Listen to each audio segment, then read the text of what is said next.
الحمد لله وحده والصلاة والسلام على من لا نبي بعده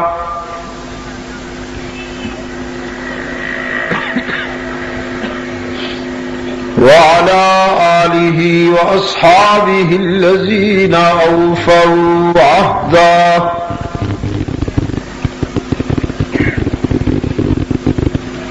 الذين هم مفاتيح الرحمة ومصابيح الغرر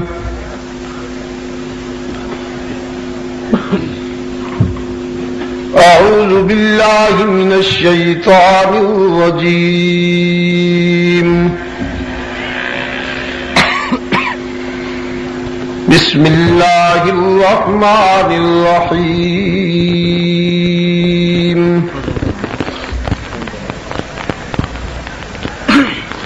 إن الله عنده علم الساعة وينزل الغيث ويعلم ما في الأرحام وما تدري نفس ماذا تكسب غدا وما تدري نفس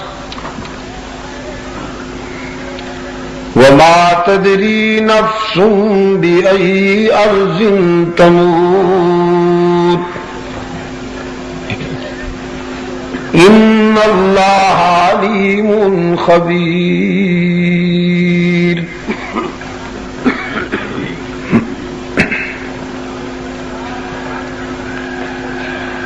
وقال الله تبارك وتعالى في مقام آخر وعنده مفاتح الغيب لا يعلمها إلا هو ويعلم ما في البر والبحر وما تسقط من ورقة إلا يعلمها ولا حبة في ظلمات الأرض ولا رطب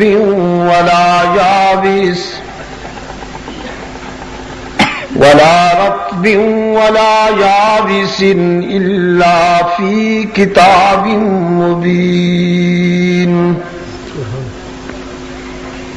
صدق الله مولانا العظيم وصدق رسوله النبي الأمي الكريم ونحن على ذلك من الشاهدين والشاكرين والحمد لله رب العالمين.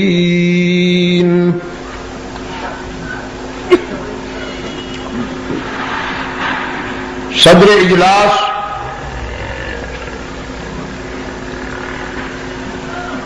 گرامی قدر علماء کرام،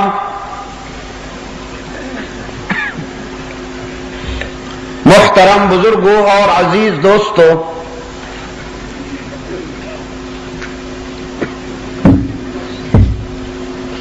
آج 14 مارچ 1986 ہم یہاں پشاور صدر میں دعوت و تبلیغ کی نسبت سے جمع ہیں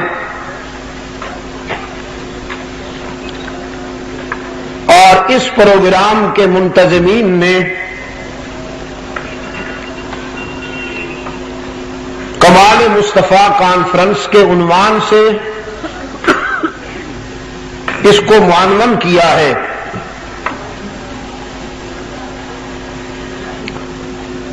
اور کمالات مصطفی میں سب سے بڑا کمال اور سب سے بڑا اعجاز رحمت عالم صلی اللہ علیہ وسلم پر نازل ہونے والا وہ کلام ہے قرآن کریم کہ جس کا حسن و شباب لازوال ہے اور جو صحیح معنوں میں سیرت سرور کائنات کا انڈیکس ہے.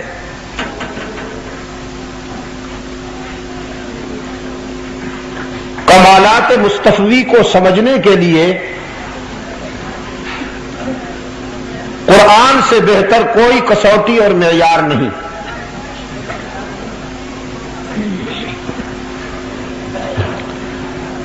اللہ کے رسول صلی اللہ علیہ وسلم نے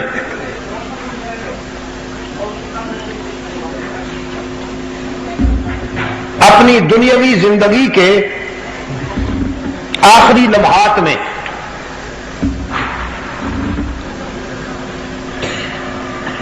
اپنی امت سے ارشاد فرمایا میں تم میں دو چیزیں چھوڑ کر جا رہا ہوں. جب تک ان دو چیزوں سے تم وابستہ رہو گے گمراہ ہونے سے بچے رہو گے.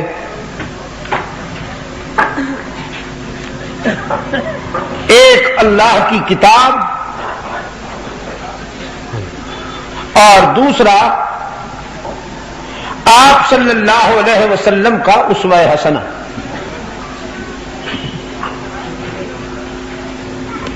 آپ صلی اللہ علیہ وسلم کا اسوہ حسنہ اور سیرت طیبہ یا آپ کے صحابہ کا کردار در حقیقت قرآنی تعلیمات کا عملی برہان ہے اور پہچان ہے. رحمت عالم صلی اللہ علیہ وسلم کو چلتا پھرتا قرآن کہا گیا اس لیے کہ قرآن کریم علم ہے اور محمد عربی عمل ہے. قرآن کریم تھیوری ہے اور رحمت عالم صلی اللہ علیہ وسلم اس کا پریکٹیکل ماڈل ہے.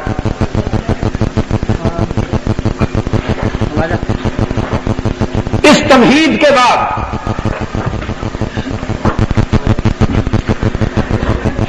میں آپ کی خدمت میں یہ حقیقت بھی گوش گزار کرتا جاؤں کہ قرآن کریم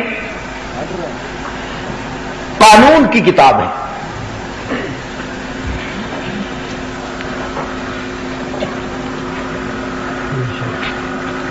کچھ لوگوں نے اسے محض تبرک کی کتاب سمجھ لیا.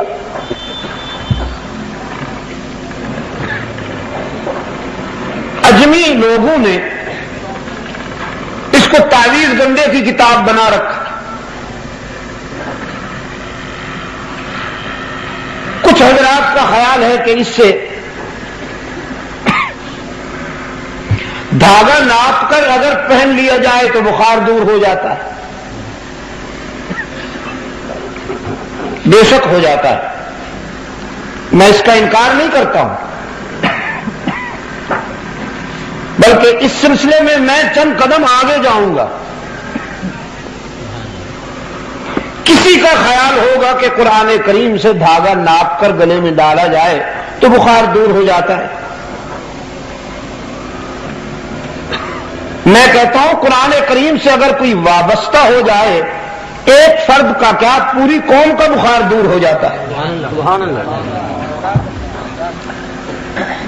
لیکن بیسیکلی قرآن کریم قانون کی کتاب ہے, کانسٹیٹیوشن بک ہے. اس کا ہر حکم قانون ہے, ہر زاویہ اور ہر کنایا قانون ہے.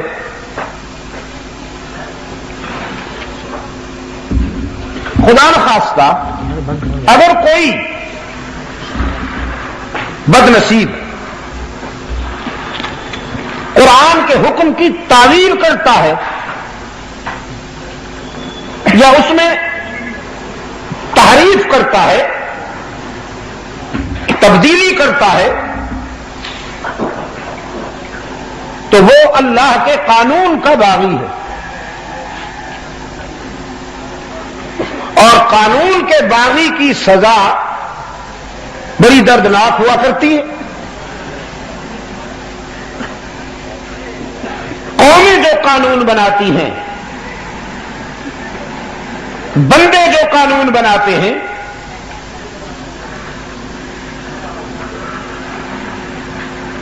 اس کا تحفظ اور اس کی بالادستی کس حد تک ملحوظ رکھی جاتی ہے، یہ اہل نظر پر مخفی نہیں۔ اللہ نے جو قانون بنایا بنی نوع انسان کے لیے، اپنے آخری رسول کے ذریعے جو دستور حیات مرحمت فرمایا، اللہ کے نزدیک اس کی اہمیت کا یہ عالم ہے کہ وہ اپنے اس نافذ کردہ قانون کی حفاظت خود کرتا ہے۔ بندوں میں سے کوئی شخص چاہے وہ کتنا ہی مضبوط اور مستحکم کیوں نہ ہو، لیکن وہ یہ دعویٰ نہیں کر سکتا کہ میں اللہ کے قانون کا محافظ ہوں، قرآن کریم کا محافظ ہوں۔ اللہ نے خود ذمہ داری لی ہے اس قانون کی حفاظت کرنے کی، اور در حقیقت سرکار دو عالم صلی اللہ علیہ وسلم کے انقلاب رحمت کا تحفظ بھی اسی میں ہے کہ قرآن محفوظ رہے۔ قرآن کا محفوظ ہونا گویا سیرت سرور کائنات کا محفوظ ہونا ہے۔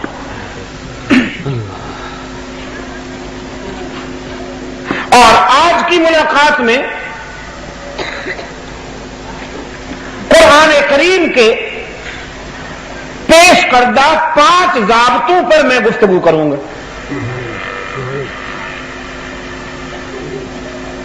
ابھی جو حصہ آپ کے سامنے تلاوت کیا گیا ہے،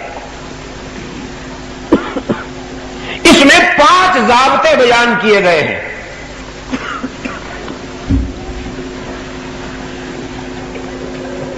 فرمایا ان اللہ عنده علم الساعۃ، ایک وَيُنَزِّلُ الْغَيْثَ،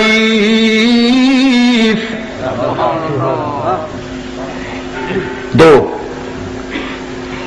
وَيَعْلَمُ مَا فِي الْأَرْحَامِ، 3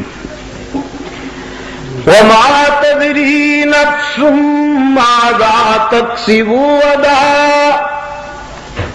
4 وَمَا تَدْرِي نَفْسٌ بِأَيِّ أَرْضٍ تَمُوتُ، 5 إِنَّ اللَّهَ عَلِيمٌ خَبِيرٌ۔ تتمہ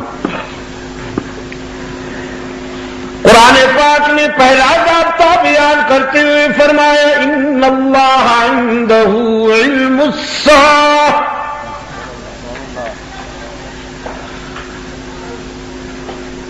بالیقین انا کی تاکید کے ساتھ قرآن کریم نے دعویٰ کیا قیامت کس گھڑی واقع ہوگی، یہ علم اللہ نے بندوں میں سے کسی کو نہیں بتایا، یہ راز بھی اپنے پاس رکھا، کسی عالم کو بھی نہیں بتایا، کسی سالک کو بھی نہیں بتایا، کسی صوفی کو بھی نہیں بتایا، کسی عارف کو بھی نہیں بتایا، کسی صحابی کو بھی نہیں بتایا، نبی کو بھی نہیں بتایا، رسول کو بھی نہیں بتایا، ان اللہ عنده علم الساعة بالیقین، اللہ ہی کے پاس ہے قیامت کے واقع ہونے کا علم۔ علامات بتا دی، البتہ نشانیاں بتا دی، رسول اکرم صلی اللہ علیہ وسلم کی زبان سے قرب قیامت کی علامات بتا دی۔ سرخ آندھیاں چلیں گی، ایک عالمگیر اضطراب بنی نوع انسان پر چھا جائے گا، غریب جھونپڑے میں، امیر محلات میں بے قرار ہوگا، دوستی میں وفا نہیں رہے گی، نسوانیت میں حیا نہیں رہے گی، جوانی میں شرم اور غیرت نہیں رہے گی، بڑھاپے میں خوف خدا نہیں رہے گا، تجارت میں دیانت نہیں رہے گی، اور اب تو تجارت لوٹ مار میں بدل گئی، تجارت بیچاری رہی کہاں؟ 100 میں 10 کا نفع تو سمجھ میں آتا تھا، لیکن 10 پر 100 کا نفع کس کی سمجھ میں آئے؟ تجارت تو وہ ہوا کرتی تھی کہ جو اللہ کے ذکر سے محروم نہ کر دے۔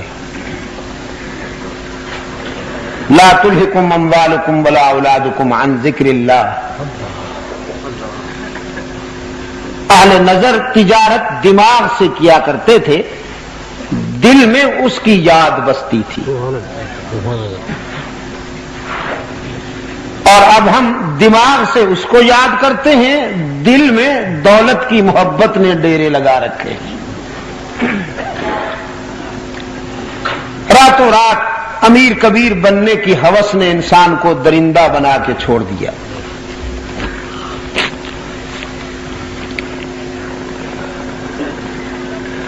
میں تو حیران ہوتا ہوں کبھی کبھی، بظاہر بڑے اچھے لوگ، نماز پڑھنے کی بھی انہیں توفیق ہے، حج پہ بھی جاتے ہیں، بظاہر بڑے نیک نظر آتے ہیں، لیکن ڈنڈی بھی مارتے ہیں، چور بازاری بھی کرتے ہیں، ذخیرہ اندوزی بھی کرتے ہیں۔ اللہ کی شان ہے۔ عزیز دوستو، تجارت در حقیقت اسلامی معیشت اور معاشرت میں عبادت ہے۔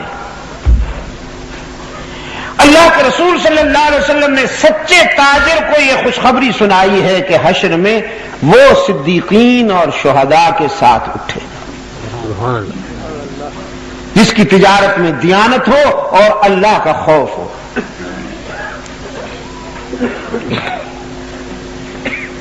لیکن آج جو صورتحال ہمارے سامنے ہے، اللہ ہمارے حال پہ رحم فرمائے۔ تو یہ قرب قیامت کی علامات میں سے ہے کہ تجارت سے دیانت رخصت ہو جائے گی، زلزلے آئیں گے،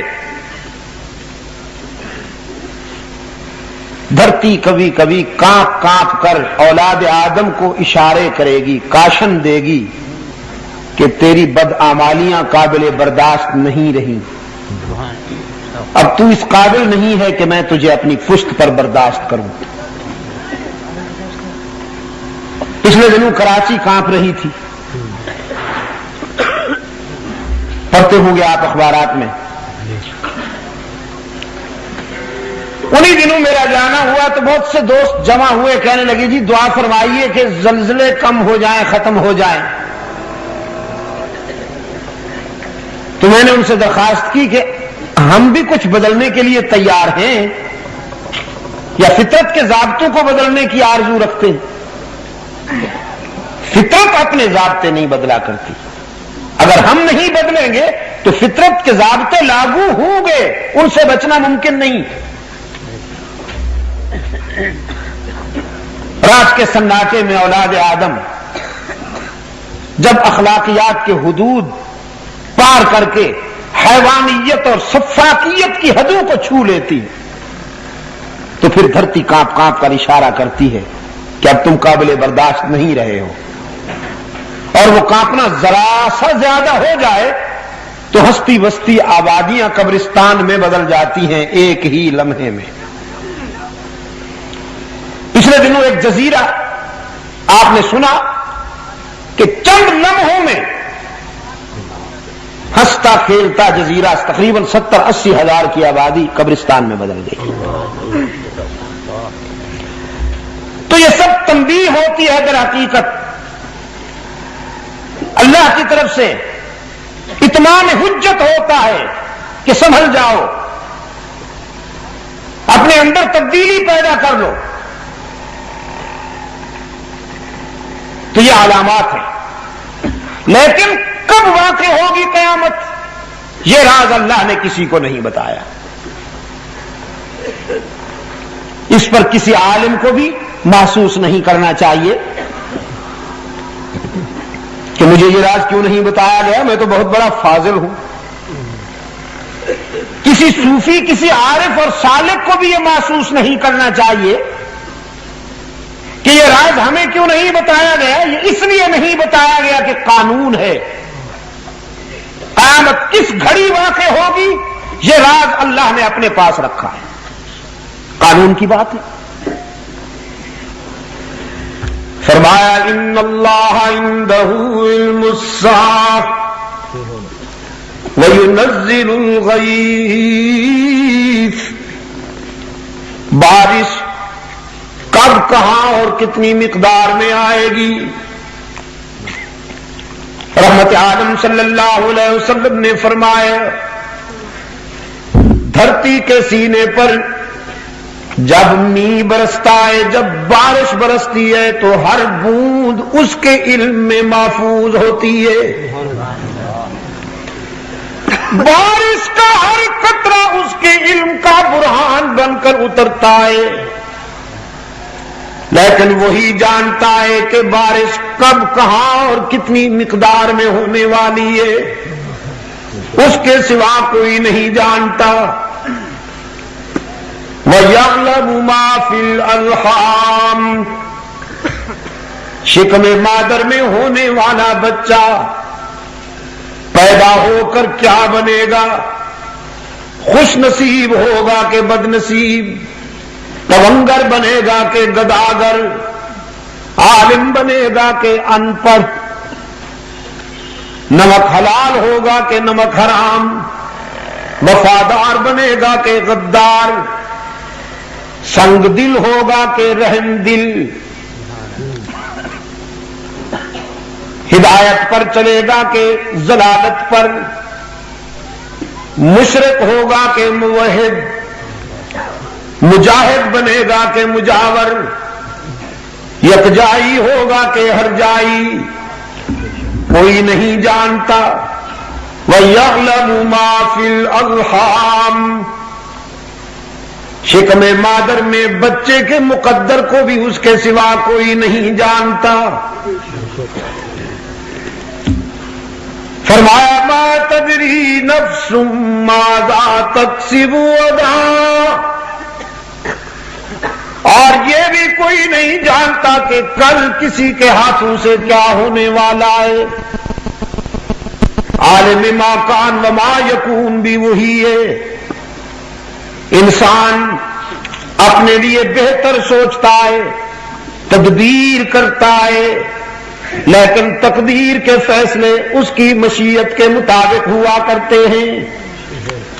حضرت علی رضی اللہ تعالیٰ عنہ فرماتے ہیں اللہ کی پہچان کے لیے بہت سی دلیلیں ہیں، لیکن سب سے بڑی دلیل جس نے مجھے متاثر کیا وہ یہ ہے کہ وہ نہیں ہوتا جو میں چاہتا ہوں، وہی ہوتا ہے جو وہ چاہتا ہے۔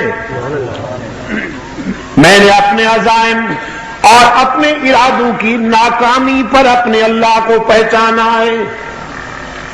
کوئی نہیں جو میرے ارادوں کے سامنے رکاوٹ بن سکے، لیکن وہ سب سے بڑا ہے۔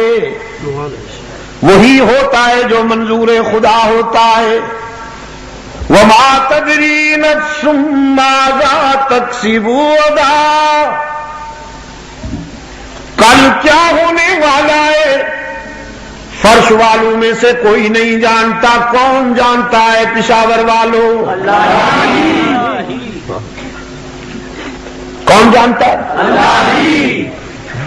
سردی کا اثر تو نہیں ہے؟ ہاں تو پھر ذرا ضمیر کی گہرائیوں سے جواب دیجئے، معدے سے نہیں ضمیر سے. کل کیا ہونے والا ہے کون جانتا ہے؟ جزاک اللہ. اب اکیلے میں تو نہیں نا، ساری بیماریوں کا علاج کا ٹھیکہ میں نے تو نہیں لے رکھا، کچھ حصہ آپ کا بھی شامل ہونا چاہیے. کل کیا ہونے والا ہے کون جانتا ہے؟ اللہ ہی. بنو نجد کے علاقہ میں بنو سلیم کی آبادی مختلف قبائل کے عنوان سے رہتی ہے. سرکار دو عالم صلی اللہ علیہ وسلم کی خدمت میں ایک وفد آیا. کہا گیا اللہ کے رسول ہم چاہتے ہیں کہ ہمیں ہدایت نصیب ہو، اسلام کی دعوت و تبلیغ عام کرنے کے لیے آپ مبلغین کا ایک وفد بھیجیے، یعنی تبلیغی جماعت بھیجیے. اور اسی علاقہ نجد میں بنو سلیم کی آبادی میں ایک بدبخت رہتا ہے عامر بن طفیل، 80-85 سال کا بوڑھا، لیکن شوخی کا یہ عالم کہ سرکار دو عالم صلی اللہ علیہ وسلم کو اس نے دھمکی بھیجی. کہنے لگا دو صورتیں ہیں، ایک صورت یہ ہے کہ مجھ سے سلو کر لو، دوسری صورت یہ ہے کہ پھر میرے غیظ و غضب کا سامنا کرنے کے لیے تیار ہو جاؤ. سلو کی شرط یہ رکھی کہ دیہاتوں میں آپ کا حکم چلے، شہروں میں میرا حکم چلے. گویا دیہاتوں میں آپ کی بادشاہت ہو اور شہروں میں میری بادشاہت ہو. دوسرا یہ کہ آپ مجھے اپنا ولی عہد نامزد کر دیں. 80-85 سال کا بوڑھا ولی عہد بننا چاہتا ہے. سرکار دو عالم صلی اللہ علیہ وسلم نے فرمایا، اس کو جواب دیا عامر بن طفیل کو کہ بدبخت تو نے مجھے سمجھا ہی نہیں. میں یہاں ملکیتوں کے بٹوارے کرنے کے لیے نہیں آیا اور نہ میں آمدنیوں کے تخصص کے لیے آیا ہوں، میں تو اللہ کی دھرتی پہ اس کا حکم نافذ کرنے کے لیے آیا ہوں. حکومت الہیہ کا قیام میرا اصل ہدف ہے. میں تو مظلوموں کے کھوئے ہوئے حقوق بحال کرنے کے لیے آیا ہوں، کمزوروں کے آنسو پوچھنے کے لیے آیا ہوں اور ظالم کا ہاتھ روکنے کے لیے آیا ہوں. اور تم تو مجھ سے یوں بات کر رہے ہو جیسے بادشاہی تقسیم کرنا چاہتے ہو. رہا تیرا غیظ و غضب تو خود کیا اور تیرا غیظ و غضب کیا. بولو براز کا مجسمہ تو کر کیا سکتا ہے، کسی کا کیا بگاڑ سکتا ہے. تو اس نے سازش کی، فرزندان اسلام کو نقصان پہنچانے کے لیے اس نے یہ حربہ استعمال کیا کہ ایک وفد بھیجا سرکار دو عالم صلی اللہ علیہ وسلم کی خدمت میں، دوستی کے عنوان سے دشمنی کی. انہوں نے اللہ کے رسول صلی اللہ علیہ وسلم کی خدمت میں درخواست کی کہ آپ ایک جماعت ہمارے ہاں بھیجیے جو اسلام کی دعوت و تبلیغ کا کام کرے تاکہ لوگوں کو ہدایت نصیب ہو. انسان کی ہدایت کے لیے بے قرار رحمت عالم صلی اللہ علیہ وسلم نے فوراً ایک تبلیغی وفد ترتیب دیا. پشاور کے دوستوں میں کہا کرتا ہوں، کوئی باپ اپنے بیٹے کی تعمیر و ترقی میں اتنا بے قرار نہیں ہوگا جتنا رحمت عالم صلی اللہ علیہ وسلم انسان کی ہدایت میں بے قرار. حضور اکرم صلی اللہ علیہ وسلم چاہتے ہیں کہ کوئی ایک بھی ابن آدم جہنم نصیب نہ ہو، کوشش ہے کہ سب کے سب جنت میں چلے جائیں۔ اسی حوالے سے آپ سے پوچھتا ہوں، کیا یہ صحیح نہیں ہے؟ سرکار دو عالم صلی اللہ علیہ وسلم کی شفقت، سرکار دو عالم صلی اللہ علیہ وسلم کی رحمت کا یہ تقاضا نہیں کہ سب کے سب جنت میں چلے جائیں، پوری انسانیت جنت میں چلی جائے، لیکن رحمت عالم صلی اللہ علیہ وسلم کا سگا چچا جہنم کا ایندھن بنا۔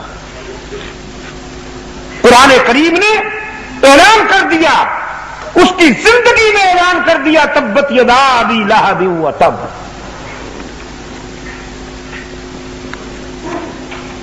سرکار دو عالم صلی اللہ علیہ وسلم چاہتے ہیں کہ بنی نوع انسان کا کوئی ایک بھی فرد جہنم میں نہ جائے، لیکن لوگ جہنم رسید ہوئے، اس لیے کہ اختیار اللہ کے پاس ہے۔ رحمت عالم صلی اللہ علیہ وسلم چاہتے ہیں، دعائیں کرتے ہیں، بے قرار ہیں، فَلَعَلَّكَ بَاخِعٌ نَفْسَكَ عَلَىٰ آثَارِهِمْ إِن لَّمْ يُؤْمِنُوا، قرآن کہتا ہے، لیکن چونکہ اختیار اللہ کے پاس ہے۔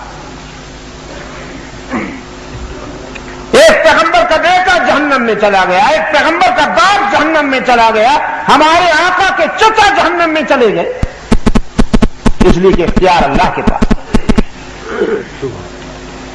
سرکار دو عالم صلی اللہ علیہ وسلم نے ایک وقت ترتیب دیا، 70 مسلمان اس کام کے لیے منتخب ہوئے جو قرآن کے قاری تھے، صائم الدہر تھے اور قائم اللیل تھے۔ جن 70 افراد کو اللہ کے رسول صلی اللہ علیہ وسلم نے اس جماعت میں منتخب فرمایا، ان کے بارے میں حضرت انس بن مالک رضی اللہ تعالیٰ عنہ فرماتے ہیں، بخاری شریف کی روایت ہے کہ کانوا یختتمون بالنہار ویصلون باللیل، وہ ایسے روشن ضمیر تھے کہ دن کو لکڑیاں چن چن کر اپنا معاش پیدا کرتے تھے، لکڑیاں چن کر بیچ کر کسب معاش کرتے تھے، اور رات کو جب عابد بن کر مصلی پر کھڑے ہوتے تھے تو اللہ کے فرشتے بھی ان کے سجدوں پر رشک کرتے تھے۔ قرآن کے قاری اور پشاور کے دوستو، یہ اس زمانے کی بات کر رہا ہوں کہ جب اسلام کے چاہنے والوں کی تعداد انگلیوں پر گنی جا سکتی تھی۔ اسلام کے چاہنے والوں کی تعداد کوئی اتنی زیادہ نہیں تھی، ان میں سے 70 قراء کا انتخاب کیا ہے اللہ کے رسول صلی اللہ علیہ وسلم نے۔ 3 آدمی، جن میں سے ایک حضرت حرام ابن ملحان تھے رضی اللہ تعالی عنہ، سفارت کے مشن پر منتخب کیے گئے، انہیں اللہ کے رسول نے خط دیا کہ یہ میرا خط عامر بن طفیل کو جا کر دینا۔ یہ قافلہ روانہ ہوا، 3 افراد پر مشتمل جو سفارتی مشن مکتوب رسالت لے کر عامر بن طفیل کے پاس بھیجا گیا تھا، وہ جب عامر بن طفیل کی بستی کے قریب آیا تو حضرت حرام ابن ملحان جو امیر تھے اس وقت کے، انہوں نے اپنے 2 ساتھیوں کو شہر کے باہر کھڑا ہونے کی تلقین فرماتے ہوئے کہا، تم یہاں ٹھہر جاؤ، عامر بن طفیل سے مجھے خیر کی توقع نہیں، وہ بڑا درندہ ہے، انتہائی متکبر اور فرعون قسم کا آدمی ہے، مجھے اس سے خیر کی توقع نہیں، میں جاتا ہوں، اگر اس نے زیادتی کی تو میں مر جاؤں گا، تم تو بچ جاؤ گے نا۔ پشاور کے دوستو، یہ امیر ہے اس وقت کا جو اپنے ساتھیوں کو باہر کھڑا ہونا کی تلقین کرتا ہے اور موت کا سامنا کرنے کے لیے اکیلا جاتا ہے۔ عامر بن طفیل کے پاس پہنچا، رسول اللہ صلی اللہ علیہ وسلم کا یہ شاگرد رشید۔ سب سے پہلی بات تو یہ محسوس کی گئی عامر کے دربار میں کہ حضرت حرام نے سجدہ نہیں کیا، اور عامر بن طفیل کے دربار کے آداب تھے کہ جو بھی آئے وہ سجدہ کر کے آئے، سر جھکا کے آئے۔ حضرت حرام بن ملحان سر جھکانے کے بجائے سر اونچا کر کے گئے اور عامر بن طفیل کی آنکھوں میں آنکھیں ڈال کر مکتوب رسالت پیش کیا. اس بدبخت نے اللہ کے رسول صلی اللہ علیہ وسلم کا خط سرسری نگاہ سے دیکھا اور پھر ٹکڑے ٹکڑے کر کے اسے پھینک دیا. بلکہ ایک روایت میں آتا ہے کہ حضرت حرام کے منہ پہ مار دیا اور پیچھے بیٹھے ہوئے ایک درندے کو اشارہ کیا, اس نے نیزہ اٹھا کے حضرت حرام کی پشت میں مارا جو سینے سے پار ہو گیا, خون کا فوارہ نکلا. اور اس مرد حق آگاہ نے خون کا چلو بھر کے اپنے منہ پہ ملا, اپنے سر پہ ملا. فعل بالدم هكذا فنزعوا على وجهه وراسه ثم قال فزت ورب الكعبة. اپنے چہرے پر شہادت کا خون اور اپنے سر پہ شہادت کا خون ملنے کے بعد نعرہ لگایا, رب کعبہ کی قسم کہ مجھے منزل حیات مل گئی, میں تو کامیاب ہو گیا. عامر بن طفیل اور اس کے درباری سناٹے میں دیکھ رہے ہیں کہ یہ کیسے لوگ ہیں, مر رہا ہے اور خوش ہو رہا ہے کہ مجھے منزل مل گئی, میں کامیاب ہو گیا. بعد میں عامر بن طفیل کے اسی دربار میں بیٹھنے والے درجنوں لوگ مسلمان ہوئے. جب انہوں نے اسلام قبول کیا تو بتایا اعلان تو ہم آج کر رہے ہیں, لیکن اصل میں ہم مسلمان اسی دن ہو گئے تھے جب رسول اللہ کے سفیر حضرت حرام ابن ملحان نے عامر بن طفیل کے دربار میں فزت ورب الکعبہ کا نعرہ لگایا تھا. اسی دن ہمارے ضمیر نے مان لیا تھا کہ محمد کا پروگرام سچا ہے. یہ کیسے لوگ ہیں کہ موت سے نہیں ڈرتے, موت ان سے ڈرتی ہے. عامر بن طفیل کی وحشت اور بربریت بڑھی. اس نے قبائل میں جنگ کا بگل بجایا, ہزاروں کی تعداد میں انسان نما درندوں کا لشکر تیار کر کے بیر مہونہ پر جو قراء خیمہ زن تھے ان پر حملہ کر دیا. وہ تبلیغی جماعت جنہیں سرکار دو عالم صلی اللہ علیہ وسلم نے بنو سلیم کے قبائل میں دعوت و تبلیغ کے مشن پر روانہ کیا تھا, ان 70 قاریوں پر ان قبائلی درندوں نے حملہ کیا اور چن چن کر ایک ایک کو شہید کر رہے ہیں. حدیث میں ان شہداء کی یہ ادا محفوظ ہے کہ جام شہادت نوش کرتے ہوئے سب کی زبان پر یہ جملہ ہے. اور حضرت انس بن مالک رضی اللہ تعالیٰ عنہ فرماتے ہیں قرآنی آیات کے علاوہ صحابہ کرام میں ایک عرصے تک سب سے زیادہ جو عبارت پڑھی جاتی اور دہرائی جاتی رہی وہ یہی تھی جو بیر معونہ کے شہداء کی زبان سے بلند ہوئی. اور وہ عبارت کیا ہے؟ فرمایا بلغوا عنا قومنا,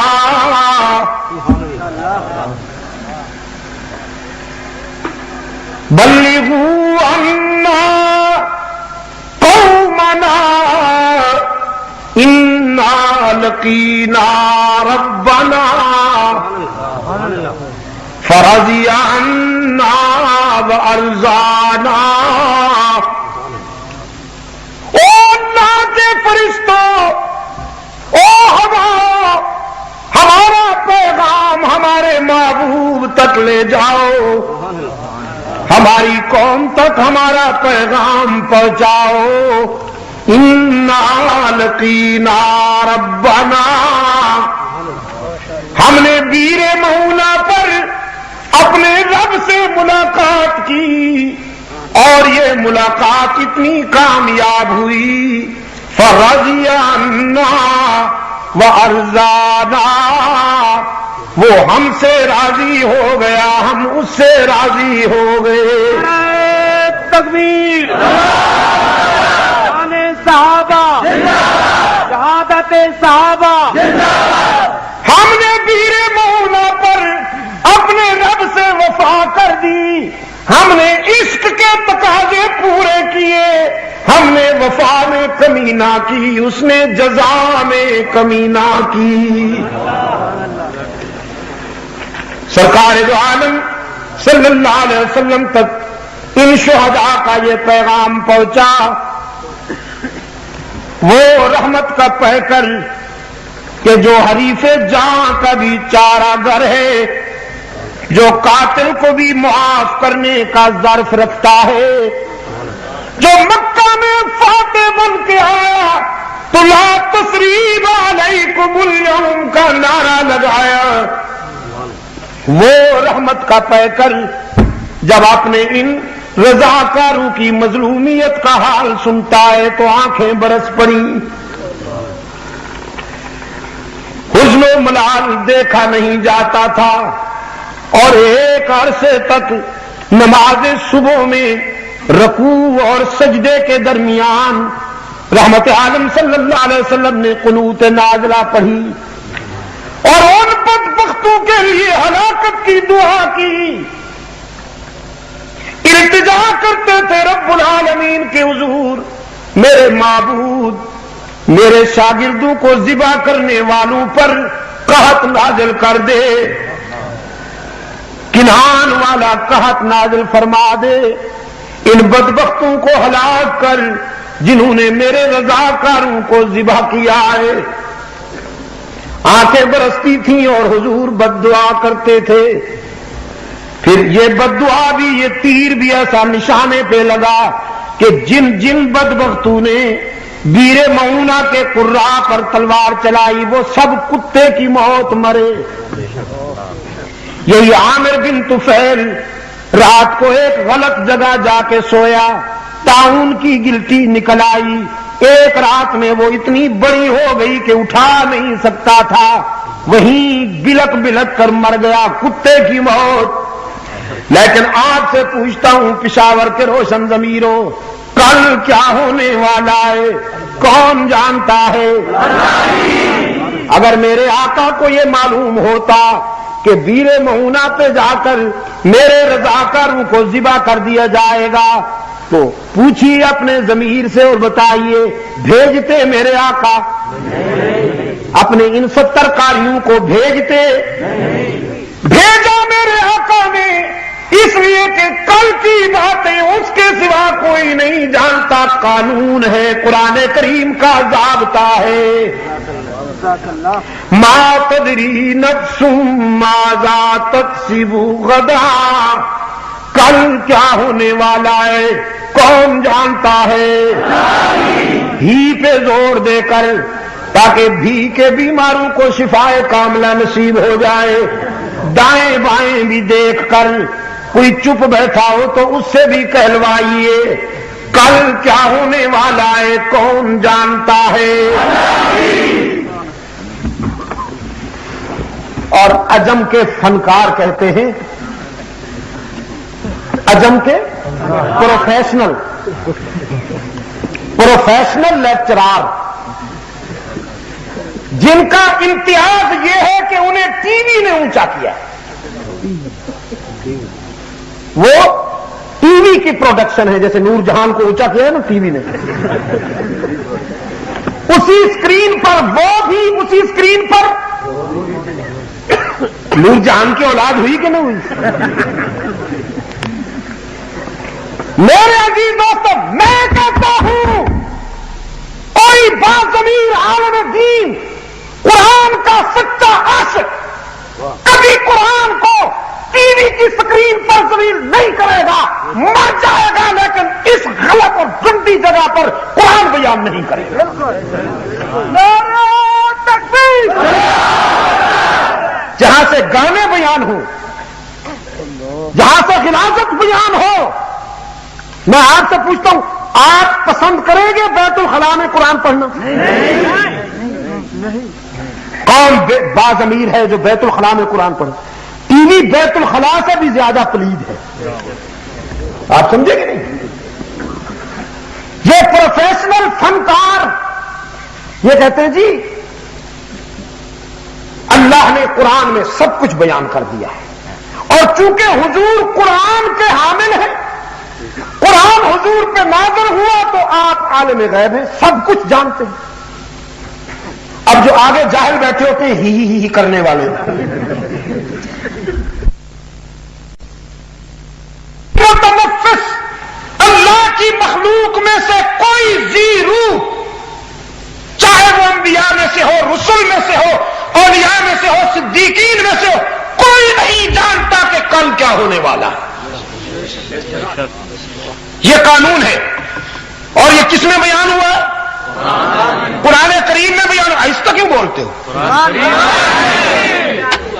قرآن کریم میں بیان ہوا ہے کہ کل کی باتیں کون جانتا ہے؟ یہ دوسرے جاہل کے بچے بیٹھے ہیں، وہ رگڑتے ہیں، وہ ہتھیلی رگڑتے ہیں صرف 5 روپے بٹورنے کے لیے، وہ ہتھیلی رگڑتے ہیں اور کہتے ہیں یہ جو چلی آئی ہے نا، یہ اگر تھوڑی سی لمبی ہوتی تو بادشاہ بن گیا۔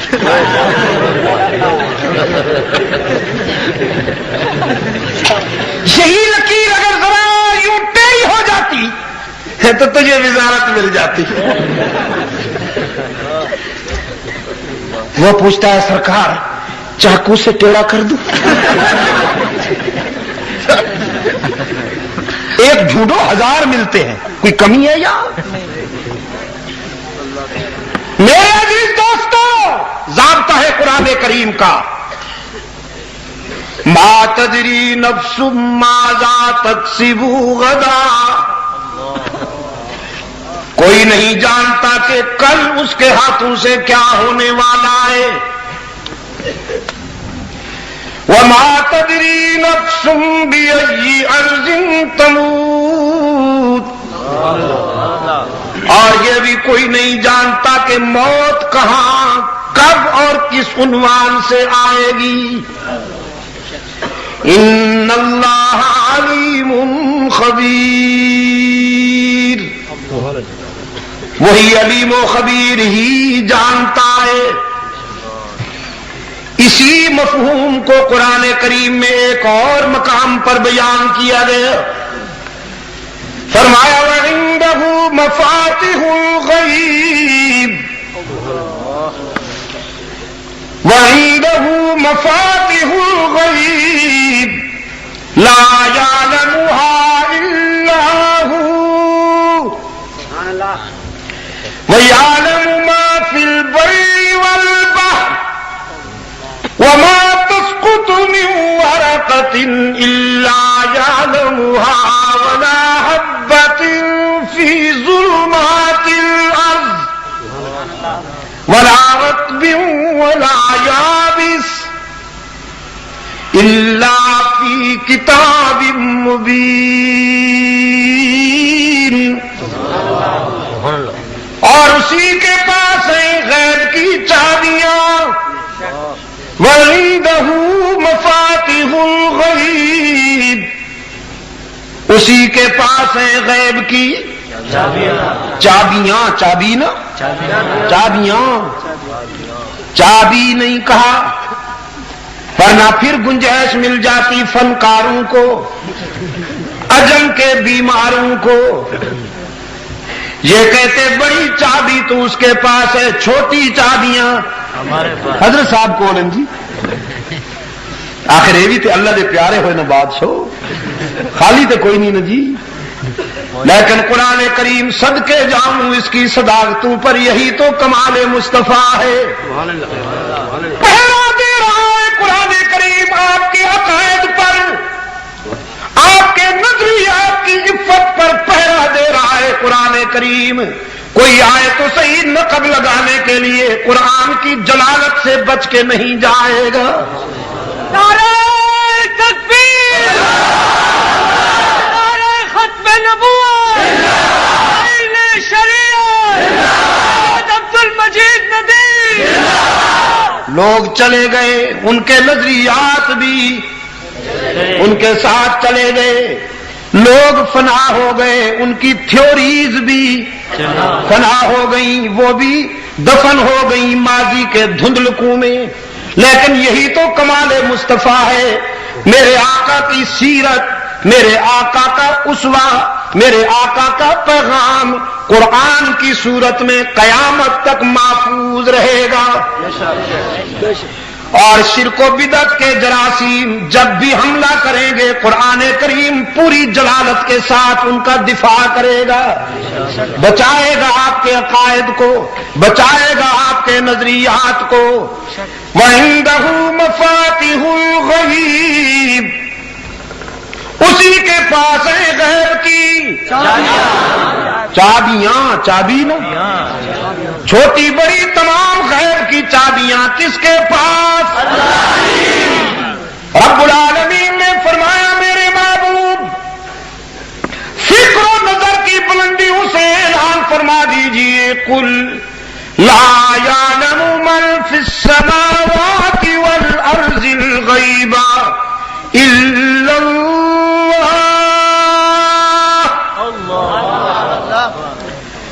اعلان فرما دیجئے فکر و نظر کی بلندیوں سے میرے محبوب کہ زمینوں آسمانوں میں غیب کی باتیں اس کے سوا جاننے والا کوئی نہیں۔ لا یعلم، قل لا یعلم، فرمائیے نہیں جانتا کوئی، من فی السماوات والارض الغیب، جو کچھ کے زمینوں آسمانوں میں ہے غیب، لا یعلم، ترجمہ ذرا یاد کرو نا، کوئی نہیں جانتا، من فی السماوات والارض الغیب، جو کچھ کے زمینوں آسمانوں میں ہے غیب، لا یعلم، رکھ لو نا ذرا، پھر وہ فنکار آ کے یوں کرے گا، پھر یوں کرے گا، پھر آگے یہ بدھو بیٹھے ہوتے ہیں، کوئی کسی ادا پہ مست ہے، کوئی کسی ادا پہ مست ہے۔ قرآن کو دل میں بٹھاؤ، انشاءاللہ کوئی فنکار تمہارے عقائد کی عفت پہ ڈاکہ نہیں ڈال سکے۔ من فی السماوات والارض الغیب، جو کچھ کے زمین آسمانوں میں ہے غیب، لا یعلم، کوئی نہیں جانتا، الا اللہ، مگر اللہ ہی، مگر اللہ ہی پہ پشاور والوں کو تو زور دینا چاہیے۔ پنجاب والوں سے اگر میں کہلواتا پھروں تو کوئی بات سمجھ میں بھی آتی ہے، لیکن آپ کو اللہ نے بڑی توفیق دی ہے، آپ تو ہی کی ایسی ضرب لگائیں کہ بھی کی کھڑکیاں بند ہو جائیں، بلکہ ٹوٹ ہی جائیں۔ زمین و آسمانوں میں غیب کی باتیں کوئی نہیں جانتا مگر اللہ، وَعِندَهُ مَفَاتِحُ الْغَیْبِ، اسی کے پاس ہے غیب کی چابیاں، لا یعلمها الا هو، کوئی نہیں جانتا مگر اللہ ہی، وَيَعْلَمُ مَا فِي الْبَرِّ وَالْبَحْرِ، اور وہی جانتا ہے جو کچھ کے صحراؤں میں ہے، دریاؤں میں، جو کچھ کے خشکی میں ہے، تر میں، جو کچھ کے بر میں ہے، بحر میں۔ وَمَا تَسْقُطُ مِن وَرَقَةٍ إِلَّا يَعْلَمُهَا، اس کے علم کی وسعت کا یہ عالم کہ ساری کائنات کے درختوں سے جب پتے جھڑتے ہیں، قرآن کہتا ہے کوئی ایک بھی پتا ایسا نہیں جو اس کے علم سے باہر ہو۔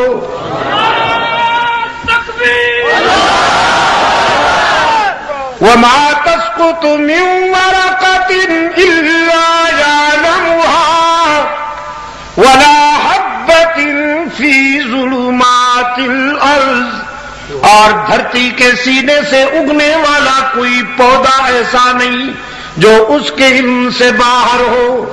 وَلَا رَطْبٍ وَلَا يَابِسٍ،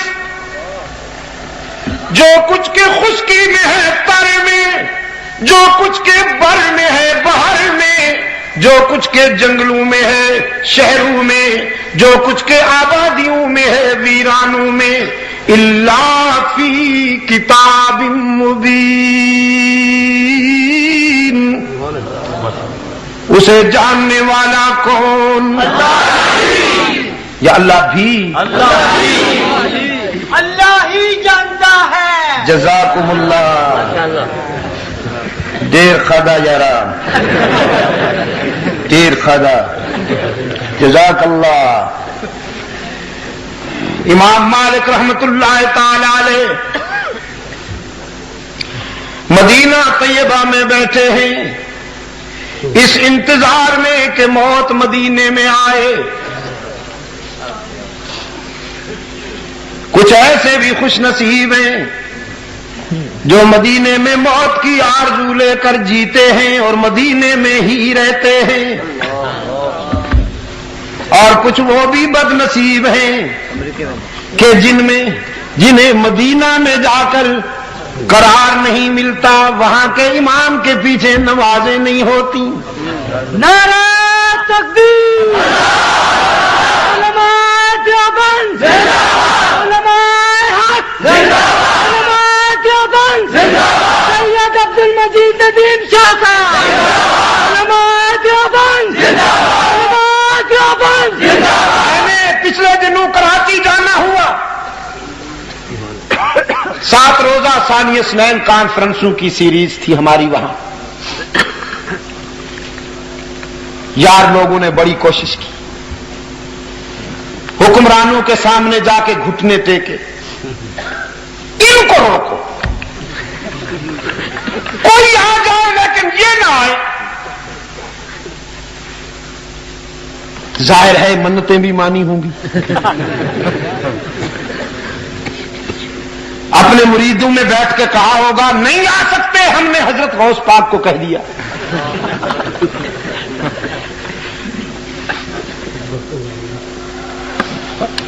اللہ نے پہنچا دیا ہمیں۔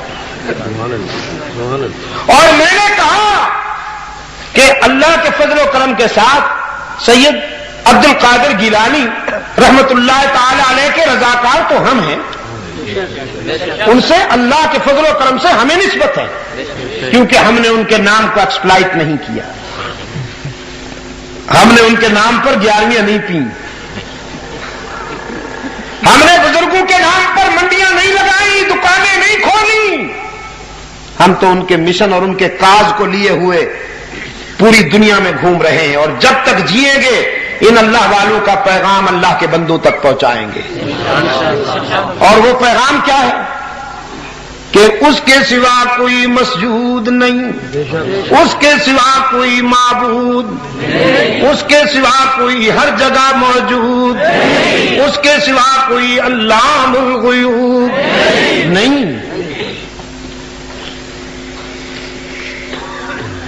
اللہ کے فضل و کرم کے ساتھ 7 کانفرنسیں ہوئیں کراچی میں، جہاں اجازت مل گئی دوستوں کو سبحان اللہ، اور جہاں اجازت نہیں ملی وہاں ہم نے اللہ سے اجازت لینی۔ اور میں تو دوستوں سے کہتا ہی یہی ہوں، آج مدنی سے کہہ رہا تھا یہ کیوں اجازت لیتے ہو؟ اطلاع دے دیا کرو کہ ہم فلاں مقام پر قرآن و سنت کا پروگرام کر رہے ہیں، وہ کہیں گے اجازت لی ہے آپ کے یہاں لی ہے، اور اگر کوئی مزید ڈیٹیل کے ساتھ پوچھے، تفصیل پوچھے تو آپ کہہ دیجئے سب سے بڑے حاکم سے لی، اور زیادہ کوئی تنگ کرے تو کہہ دو اللہ سے لیے۔ آپ اگر نبھا سکیں تو بات تو یہی ہے، بات یہی ہے، اور نہ نبھا سکیں تو پھر اللہ ہمارے حال پہ رحم فرمائے۔ قرآن و سنت کے جلسے کے لیے ان سے اجازت لینا تو توہین ہے، اس پروگرام کے اور اس مشن کی توہین۔ میرے عزیز نوجوانوں، اور پھر یہ مسلمان کہلاتے ہیں، مسلمان کہلا کر تو کرسیوں پہ بیٹھے ہوئے ہیں۔ مجھے یقین ہے کہ یہ قرآن و سنت کے پروگراموں کے سامنے رکاوٹ نہیں بنے گے، مجھے حسن ظن ہے، لہذا اللہ سے اجازت لے کر پروگرام نبھایا کیجیے۔ کراچی میں اللہ کے فضل و کرم کے ساتھ ہوا پروگرام، اور ایک پروگرام تو وہ ہوا کہ جس کے لیے کچھ مرکزی وزیروں نے دھمکی دی تھی کہ ہم نہیں ہونے دیں گے. میں انہیں سیاسی یتیم کہا کرتا ہوں.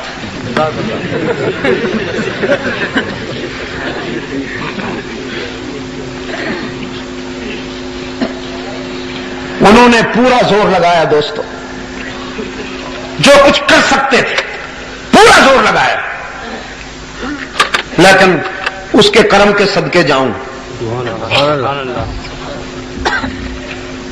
توحید و سنت کے پروگرام کو کون روک سکتا ہے؟ اللہ کے فضل و کرم کے ساتھ جلسہ ہوا، رات کے 1 بجے تک قرآن بیان کیا گیا. جب 70-80 ہزار کا سیلاب امڑ آیا اور کوئی نظر نہیں آتا تھا، جدھر بھی سنو الا اللہ، اور اللہ ہی کی آوازیں بلند ہوتی تھی. نعرہ تکبیر، خاتم الانبیاء دیوبند. میرے عزیز دوستو، امام مالک رحمت اللہ علیہ ان خوش نصیبوں میں سے ہیں کہ جنہیں مدینہ میں موت کی آرزو تھی. اللہ انہیں بھی شفائے کاملہ عطا فرمائے. جنہیں مدینہ سے نکال دیا گیا ہے.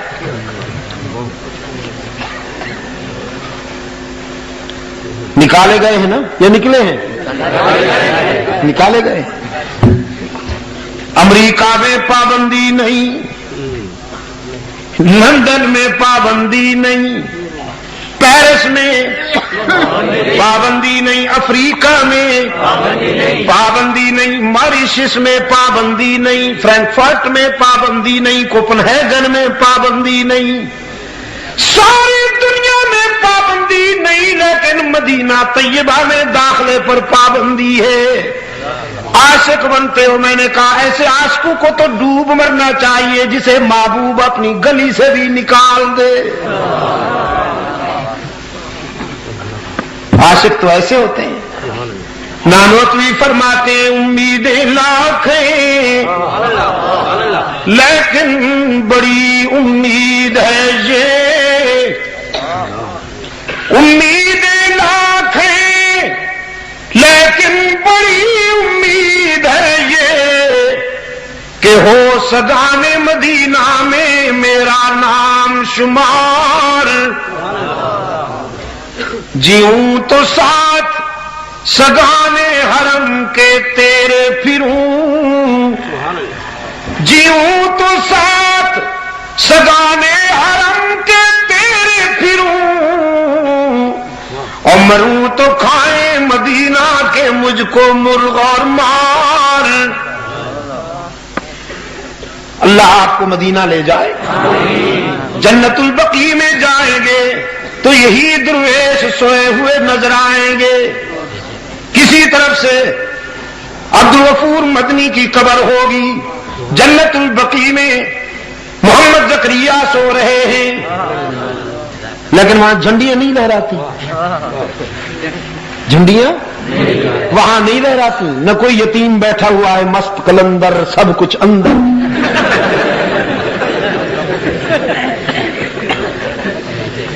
دیکھیے قرآن و سنت کی خدمت کرنے والوں کی قبروں کو بھی اللہ محفوظ رکھتا ہے.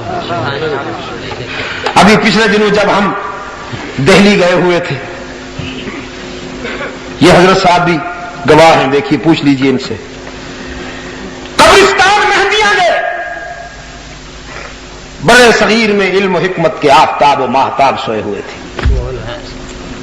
یہ قبر تھی شاہ عبد الرحیم کی، ان کے ساتھ شاہ ولی اللہ ان کے فرزند، ان کے پہلو میں شاہ عبد القادر، ان کے ساتھ شاہ رفیع الدین، ان کے ساتھ شاہ عبد العزیز محدث دہلوی، ان کے قدموں میں شاہ عمر بن اسماعیل شہید، اس طرف مومن خان مومن، ادھر مولانا حفظ الرحمان سہاروی. اور بس وہاں جا کر پھر خاص کیفیت میں بے ساختہ میری زبان سے قرآن کی تلاوت جاری ہوئی. پتہ نہیں کتنی دیر تک رکت تاری رہی، میں خود بھی روتا رہا، میرے رفقا بھی روتے رہے. وہاں پر شرک و بدعت کا کوئی نام و نشان نظر نہیں آئے. اس قبرستان کے ساتھ ایک مسجد ہے، وہاں پر قرآن پڑھایا جا رہا ہے اور رحمت عالم صلی اللہ علیہ وسلم کی حدیث پڑھائی جا رہی ہے. ہم نے حضرت خواجہ قطب الدین بختیار کاکی رحمت اللہ علیہ کی قبر پر وہاں حاضری دی. اس درویش کی قبر کو بھی ہم نے شرک و بدعت سے محفوظ پایا. حضرت شاہ عبد الحق محدث دہلوی رحمت اللہ علیہ کی قبر پہ حاضری دی. ان کے قبر کو بھی ہم نے شرک و بدعت کے آلودگیوں سے محفوظ پایا. اور مولانا محمد الیاس رحمت اللہ تعالی علیہ بستی نظام الدین میں، اور ان کے پہلو میں سوئے ہوئے ان کے فرزند مولانا محمد یوسف. اللہ اکبر. کل من علیہا فان ویبقى وجہ ربک ذو الجلال والاکرام. وہی سمجھ میں آتا ہے. چھوٹی سی قبر ہے، مٹی ڈلی ہوئی کچی سی چھوٹی چھوٹی سی قبریں نظر بھی نہیں آتی، غور سے دیکھنا پڑتا ہے. میرے عزیز دوستو، قبرستان عبرت کی جگہ ہے، تجارت کی جگہ نہیں ہے. یہ آپ کے سمجھانے کے لیے کہہ رہا ہوں. آپ سمجھیں گے تو سمجھیں گے، مجاور نہیں سمجھے گا اس کی تو انکم ہے. آپ کو سمجھانے کے لیے عرض کر رہا ہوں کہ قبرستان عبرت کی جگہ ہے، تجارت کی جگہ نہیں ہے. حضرت عثمان بن عفان رضی اللہ تعالی عنہ سے کسی نے عرض کیا، امیر المومنین ذرا غرور ہو گیا ہے، تکبر آ گیا ہے، جیب میں چند سکے آ جائیں اور معدے میں ذرا میٹیریل زیادہ ہو جائے تو پھر دماغ خراب ہوتا ہے نا. وہ نوجوان حضرت عثمان ابن عفان سے کہنے لگا کوئی وظیفہ بتائیے اللہ کی یاد آئے اور موت یاد آئے.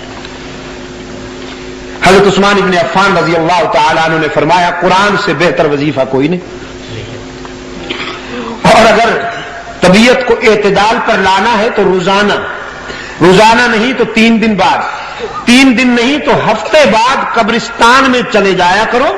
وہاں جا کے دیکھو کہ کیسے کیسے حسینوں کی مٹی اڑ رہی ہے. وہاں تیرے غرور اور تکبر کا علاج ہو جائے گا. لیکن یہاں عجم نے جو کچھ بنا رکھا ہے، یہاں تو عبرت کیا، جاتے ہوئے بھی جیب کا صفایا، آتے ہوئے بھی جیب کا صفایا. سجدوں کی بھرمار ہے، جھکنے والوں کی یلغار ہے.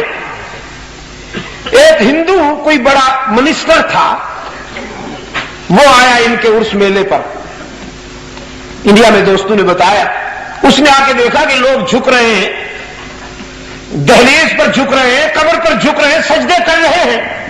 بڑا خوش ہوا، کہنے لگا یہ تو آج پتا چلا کہ مسلمان اور ہم تو ایک ہیں. کوئی خاص فرق نہیں ہے، بس صرف اتنا فرق ہے کہ یہ پری کو پوجتے ہیں، ہم کھڑی کو پوجتے ہیں. کوئی خاص فرق نہیں ہے. ہمارے اندر تو کمبائنڈ پوائنٹ موجود ہے. امام مالک رحمت اللہ علیہ ہمارے فقہی سلسلہ کے بہت بڑے قانون دان ہیں. 4 سلسلے ہیں نا، حنفی، حنبلی، مالکی، شافعی. امام مالک رحمت اللہ تعالی علیہ مدینہ طیبہ میں اس آرزو میں بیٹھے تھے کہ موت یہیں آ جائے. حج کا موسم آ گیا تو خیال آیا حج کراؤں. کون مسلمان ہے جس کا جی نہ چاہتا ہو حج کرنے کو؟ لیکن پھر یہ خیال آیا کہ کہیں راستے میں موت نہ آ جائے، اس لیے کہ اس زمانے کا حج آزمائش ہوا کرتا تھا.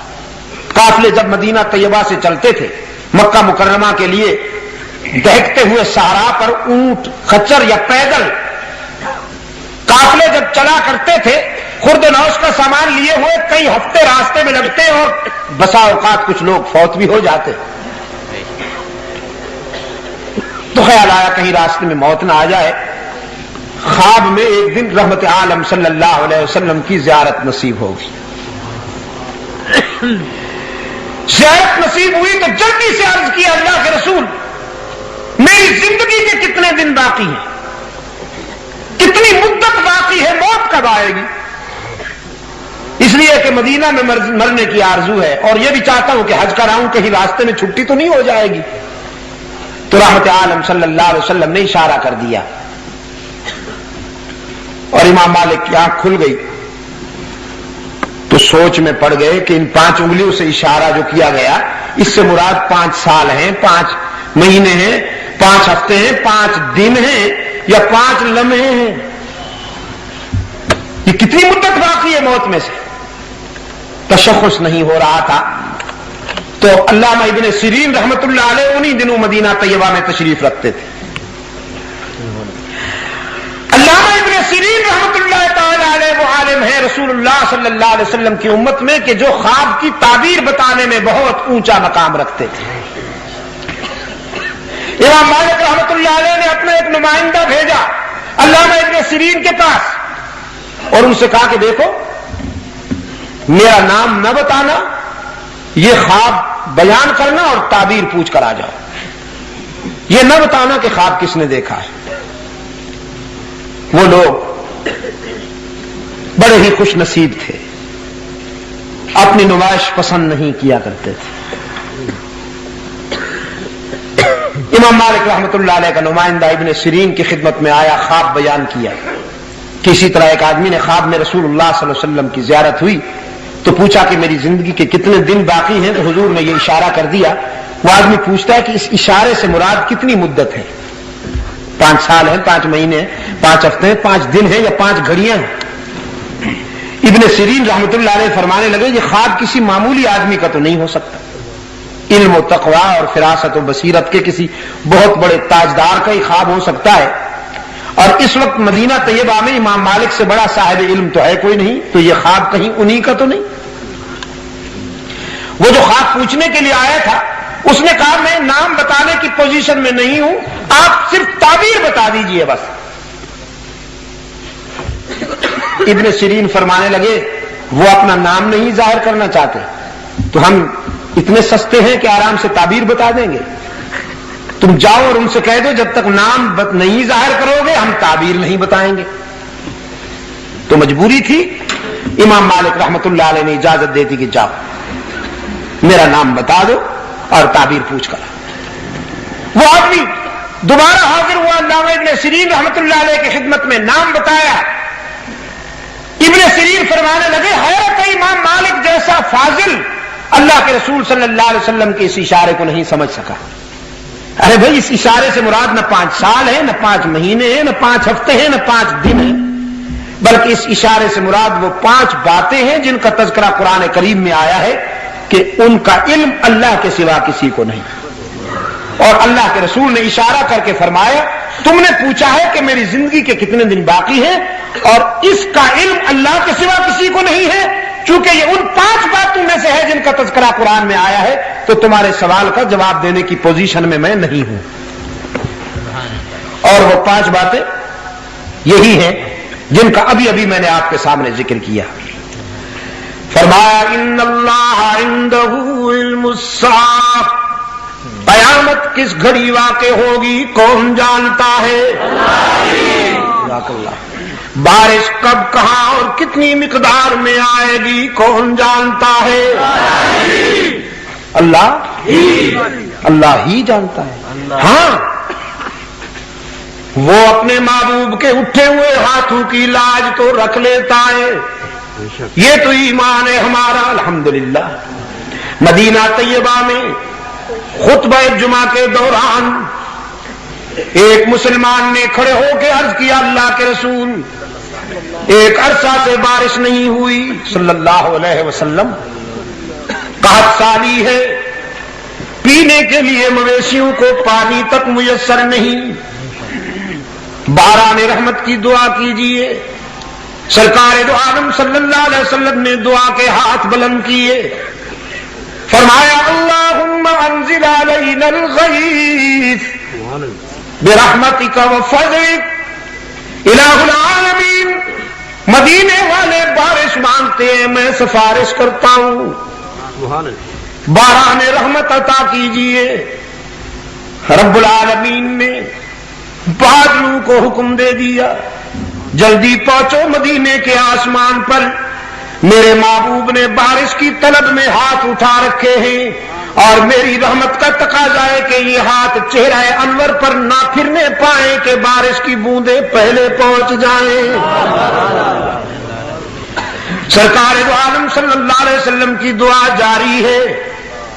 صحابہ کرام فرماتے ہیں ابھی دعا جاری تھی کہ بارش کی بوندیں مسجد نبوی کی چھت سے ٹپک ٹپک کر رحمت عالم صلی اللہ علیہ وسلم کے چہرہ انور پہ آ گئی. اور آپ سوچ رہے ہوں گے چھت سے ٹپک پڑی بارش کی بوندیں. ٹوٹی ہوئی تھی چھت، لینٹر کریک تھا. پشاور کے دوستو، مسجد نبوی کی چھت لینٹر کی تھی کہاں؟ وہ تو کھجور کی پتوں کی چھت ہوا کرتی تھی. میں کہا کرتا ہوں اس دور کی مسجدیں کچی ہوتی تھی، نمازی پکے ہوتے تھے. اب مسجدیں پکی بن رہی ہیں، نمازی یہ سجدے میں سو جاتے ہیں. یہ نادان اس وقت گر جاتے ہیں جب وقت قیام آئے. وہ سجدہ روح زمین جس سے کانپ جاتی تھی، اسی کو آج ترستے ہیں ممبر و محراب. اب تو اکھاڑے بن گئے، مسجدیں کہاں رہیں. اب تو ایک دوسرے کی قوت آزمائی جاتی ہے، چودراہٹ آزمائی جاتی ہے. میرے عزیز دوستو، بارش شروع ہوئی اور حکم ہوا رب العالمین کی طرف سے، جن ہاتھوں نے بارش مانگی تھی، جو بارش کی طلب میں بلند ہوئے تھے، جب تک بارش روکنے کے لیے وہی ہاتھ بلند نہ ہو، نہیں رکنی چاہیے. برستی رہے اس وقت تک یہی ہاتھ، جب تک بارش رکنے کی دعا کے لیے بلند نہ ہو. چنانچہ جمعہ بارش، سنیچر بارش، اتوار پیر منگل بدھ جمعرات بارش، بوندا باندی، میٹھے میٹھے موتی برستے رہے، کبھی مدھم کبھی تیز. پھر جمعہ آ گیا، مقتدی بھی آ گئے، مقتدا بھی آ گئے، نمازی بھی آ گئے، خطیب اور امام بھی آ گیا، پروانے بھی جمع ہو گئے، شمع بھی جل اٹھی، سپاہی بھی آ گئے، کمانڈر ان چیف بھی آ گئے، شاگرد بھی آ گئے، استاد بھی آ گیا، ستارے بھی چمک اٹھے، چاند بھی روشن ہو گیا. صحابہ کرام نے عرض کیا اللہ کے رسول، اب تو جل تھل ہے مدینہ طیبہ کے ارد گرد، کہیں مویشی باندھنے کے لیے خشک جگہ بھی نہیں مل رہی. رحمت عالم صلی اللہ علیہ وسلم کے لبوں پہ تبسم آ گیا. پھر دعا کے لیے ہاتھ اٹھائے، اللہم حوالینا ولا علینا. الہ العالمین، مدینہ والے سیر ہو گئے، اب یہ بادل وہاں بھیج دیجئے جہاں ان کی ضرورت ہو. صحابہ کرام فرماتے ہیں ہم نے دیکھا آسمان بادلوں سے خالی ہو چکا تھا، یوں محسوس ہوا جیسے رحمت عالم صلی اللہ علیہ وسلم نے ہاتھوں سے بادل ہٹا دیے. نعرہ تکبیر، نعرہ ختم نبوت، نعرہ صحابہ. یہ تو ہمارا ایمان ہے الحمدللہ. لیکن بارش کب کہاں اور کتنی مقدار میں آئے گی کون جانتا ہے. ما فی الارحام کیا ہے کون جانتا ہے. کل کسی کے ہاتھوں سے کیا ہونے والا ہے جاننے والا کون. موت کب کہاں اور کس عنوان سے آئے گی جاننے والا کون. علام الغیوب کون، کار ساز و دستگیر کون، حاجت روا و مشکل کشا کون، انسانی جبین کی عاجزیوں کے لیے سچا مسجود کون، ہر جگہ موجود کون، ہر ایک کی دعائیں سننے اور قبول کرنے والا کون. پشاور کے روشن ضمیروں، نذرانہ لیے بغیر راضی ہو جانے والا کون. خطا کاروں کے آنسو پوچھنے والا کون. تانا دیے بغیر معاف کر دینے والا کون. کچھ نہ لے کر سب کچھ دینے والا کون. میں کہا کرتا ہوں باقی جہاں جاؤ گے لوٹے جاؤ گے، باقی جہاں جاؤ گے لوٹے جاؤ گے. یار لوگوں نے دکانیں سجا رکھی ہیں، زلفیں بڑھا رکھی ہیں، چادریں اوڑھ رکھی ہیں، بن ٹھن کے بیٹھے ہیں، مرید کو قدموں پہ جھکاتے ہیں اور کہتے ہیں کچھ لے کے آؤ گے تو کچھ لے کے جاؤ گے، خالی ہاتھ آؤ گے تو خالی ہاتھ جاؤ گے۔ لیکن وہی ارحم الراحمین ہے جس کی بارگاہ رحمت سے صدا آتی ہے، کچھ نہ لے کے آؤ سب کچھ لے کے جاؤ، خالی ہاتھ آؤ دامن بھر کے جاؤ۔ کسی گدی نشین کے پاس بھی جاؤ گے تو وہ بھی تانا ضرور دے گا، اتنا عرصہ ہو گیا نہیں آئے، تمہیں دیکھنے کے لیے بے قرار تھا۔ حالانکہ دیکھنے کے لیے بے قرار نہیں، نظر آنے کے لیے بے قرار۔ یہ تو مستقل بزنس ہے میرے مدنی، بتا رہے تھے نا آپ آج، پہلے مرید بناتے ہیں پھر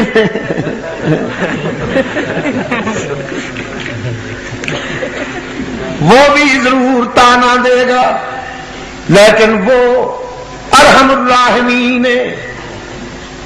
سرکار دو عالم صلی اللہ علیہ وسلم نے رب کی طرف سے روایت کی ہے، حدیث قدسی ہے، رات کے سناٹے میں اس کی رحمت آسمان دنیا پر پکارتی ہے، حل من مستغفر، ہے کوئی خطا کار، ہے کوئی گناہگار، ہے کوئی مجھ سے سلو کرنے والا، میں راضی ہونے کے لیے تیار ہوں۔ ساری زندگی کی خطائیں جمع کر کے لاؤ، میں تمہارے خطاؤں سے کئی گنا زیادہ رحمت لے کر انتظار کر رہا ہوں۔ باز آ ہر آنچ ہستی باز آ، گر کافر و گبرو بت پرستی باز آ، ای درگہ نومیدی نیست، صد بار اگر توبہ شکستی باز آ۔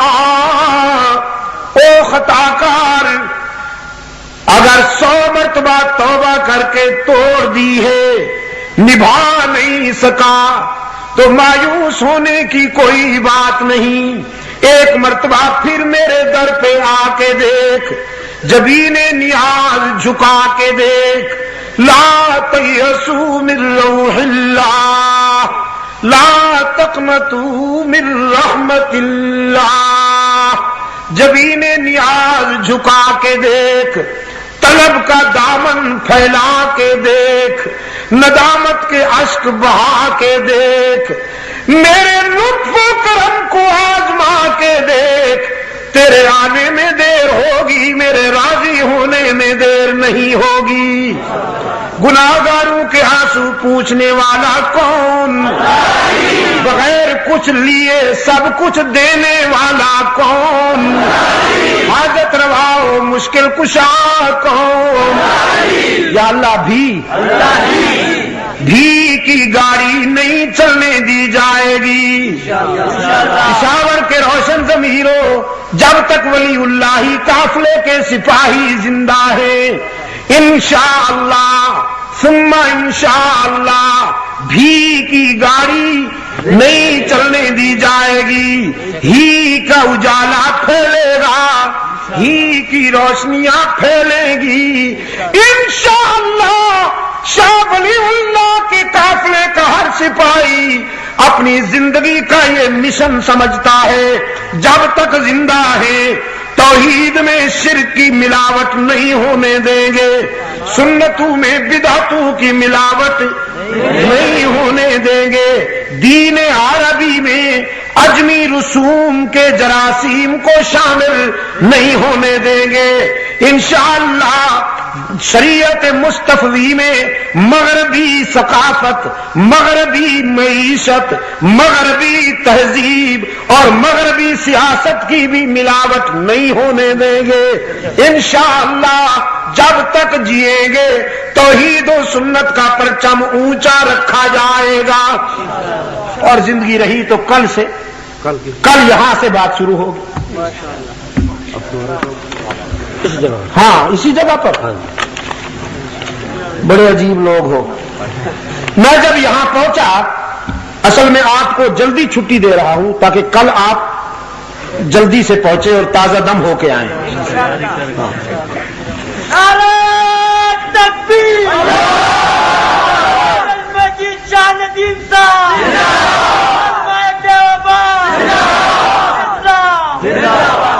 وصی رسول و خلیفت ہوں بلا فصل میری ایک تحریر ہے پمفلٹ کی شکل میں، اور یہ ابھی کراچی میں ایک بیان ہوا اللہ کے فضل و کرم سے